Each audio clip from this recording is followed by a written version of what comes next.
দিনে আমি যেভাবে ফলোয়ার বাড়াই, দিনে 100 থেকে 200 ফলোয়ার বাড়ানো কোনো ব্যাপারই না। আপনি শুধু এই টিপসগুলো যদি ফলো করেন তাহলে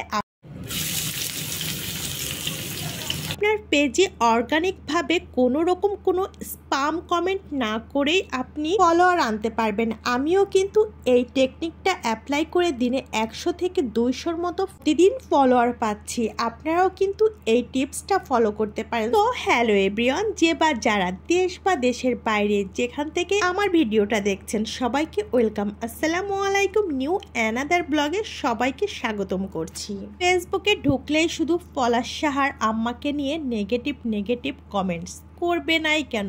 মহিলা আসলে বউটাকে যে জ্বালিয়েছে। একটু চোখ বন্ধ করে কল্পনা করেন তো, নতুন দম্পতি হানিমুনে গেছে, সাথে শাশুড়িও গিয়েছে। হোটেলে রুম নেওয়ার সময় শাশুড়ি বলে উঠল, 2 রুম নেওয়ার কোনো দরকার নেই, 1 রুমেই 2 বেড আছে, এরকম রুম দেখে রুম নেই। আমি ছোট খাটে থাকবো, তোরা বড় খাটটায় থাকিস। ওয়েট, আপনারা এরকম শুনছেন নাকি কোথাও, কিংবা আপনাদের কারোর সাথে হয়েছে নাকি? শুধুমাত্র যে মেয়েটার সাথেই হয়েছে, ওই মুহূর্তে ওই মেয়েটার মনের ভিতর কি চলছিল যে কি রে ভাই বিয়ে করলাম। এরপরে স্বামী স্ত্রী দুজনে হানিমুনে আসে, সেখানে নাই শাশুড়ি মা এসেছে, ভালো কথা, তারও একটু ঘোরাফেরা হবে, কিন্তু রাত্রে একসাথে একই রুমে থাকবে, এটা আবার কেমন কথা? এই ব্যাপারটা কিভাবে একটা মেয়ে মেনে নিতে পারবে?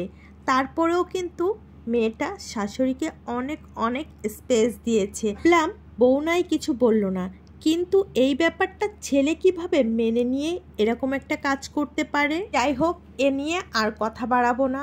শুধু খারাপ শাশুড়ি না, ভালো শাশুড়িও আছে। পৃথিবীতে যদি শুধু খারাপ মানুষ থাকতো তাহলে ভালোর কদরটা আর থাকতো না। কথা বলতে বলতে অনেক কিছুই রান্না করে ফেলেছি অলরেডি। ডিম রান্নাটাও হয়ে গেল, আর আলু ভাজি করেছিলাম মাছের ডিম দিয়ে। আর এটা হলো সকালবেলা যখন সবাই বিছনা ছেড়ে উঠে যায়, তখন আমি বিছনাটাকে গুছিয়ে রাখার পরে আমার মনের ভিতর অন্যরকম একটা ফিলিংস কাজ করে, যাকের অর্ধেক কাজ হয়ে গেছে। আমার মতো এই ফিলিংসটা কার হয়? আর এই তো এবছরে প্রথমবারের মতো লিচু খেলাম। কে লিচু খেয়েছেন এবছরে অবশ্যই কমেন্টসে জানিয়ে যাবেন। লিচুগুলো টক মিষ্টি ছিল, খুবও টক না আবার খুবও মিষ্টি না, ব্যালেন্স করা ছিল। আর এই তো মা দিবস উপলক্ষে আমার আম্মাকে সারপ্রাইজ দেওয়ার জন্য তার ছেলে বউ এই কেকটা নিয়ে এসেছিল।